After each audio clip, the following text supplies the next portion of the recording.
Olá, benditos! Ezequias, um dos melhores reis do povo de Deus, foi sucedido por seu filho Manassés. Manassés tinha 12 anos quando se tornou rei e reinou 55 anos em Jerusalém. Isso significa que ele nasceu naquele período de 15 anos a mais que o Senhor deu ao rei Ezequias. Esses 15 anos a mais trouxeram para o reino de Judá um dos seus piores reis. Manassés teve um reinado incrivelmente longo e incrivelmente mau. Ele imitou os pecados dos cananeus e dos reis do extinto reino do norte. Manassés desfez as mudanças que seu pai Ezequias havia feito e levou o reino de Judá de volta à prática da idolatria. Isso nos mostra que arrependimento, mudanças e reavivamento não são condições permanentes. Precisam ser constantemente buscados, cultivados e mantidos. Manassés não apenas trouxe de volta as velhas formas de idolatria, como também trouxe novas formas de idolatria para Judá.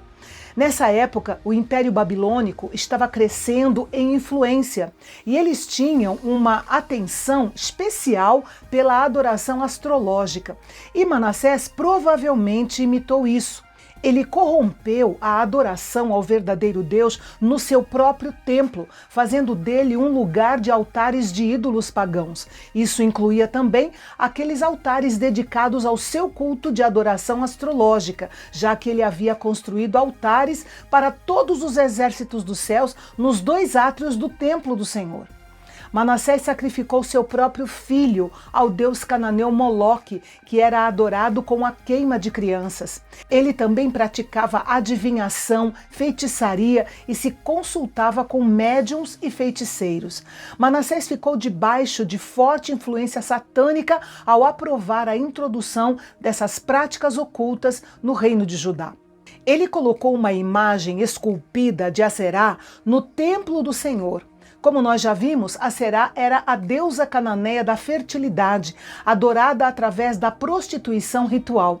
Isso significa que Manassés fez do templo do Deus de Israel um bordel idólatra dedicado a Aserá. O povo de Judá deixou de dar atenção às grandes promessas de Deus de proteger o seu povo obediente. Eles foram voluntariamente seduzidos pela maldade de Manassés e atraídos a fazer mais mal. Manassés fez tudo o que pôde para perverter o caráter da nação e destruir totalmente a adoração do verdadeiro Deus. E ele conseguiu. Desde os dias de seu pai Ezequias, o Senhor vinha falando por meio dos seus profetas, Oséias, Joel, Naum, Abacuque e Isaías, mas ele não deu ouvidos. A lógica de Deus é muito simples. Se Judá insistisse em imitar os pecados do extinto reino do norte, então Deus responderia aos seus pecados iguais, com um julgamento igual. Deus limparia Jerusalém como alguém limpa um prato, limpando e virando para baixo, significando despovoamento da terra de Judá. Manassés também derramou muitíssimo sangue inocente de um extremo a outro de Jerusalém. Isso o coloca na mesma família espiritual de Acabe, rei de Israel. Ambos perseguiram o povo de Deus por causa da idolatria patrocinada pelo Estado. A extensão disso era tão grande que, usando uma metáfora, pode-se dizer que eles encheram Jerusalém de uma extremidade à outra com o sangue de suas vítimas. E assim morreu Manassés, deixando este terrível legado. No seu lugar, reinou seu filho, Amon, por um período de 2 anos em Jerusalém. E ele fez o que era mal aos olhos do Senhor, influenciado pelos pecados do seu pai, Manassés. Não há nenhum ponto brilhante no caráter do rei Amon para aliviar as trevas do breve registro da sua vida. Seus oficiais conspiraram contra ele e o mataram na sua própria casa. Nós vimos muito essa história de conspiração e assassinato entre os reis de Israel no norte, mas não era comum no reino de Judá. Mas quando os reis e o povo de Judá começaram a imitar os pecados do extinto Reino do Norte, caíram no mesmo caos e anarquia que marcaram o último período da história do Reino do Norte de Israel. Até este ponto, o povo de Judá havia tolerado cerca de 57 anos sendo governados por reis totalmente perversos.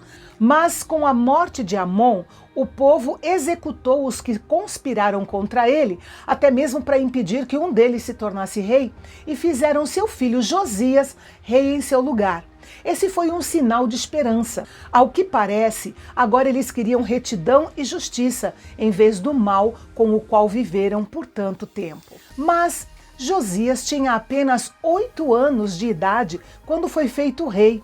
O que o povo podia esperar do seu reinado? Esse será o nosso assunto de amanhã, aqui no canal Bendito. Até lá!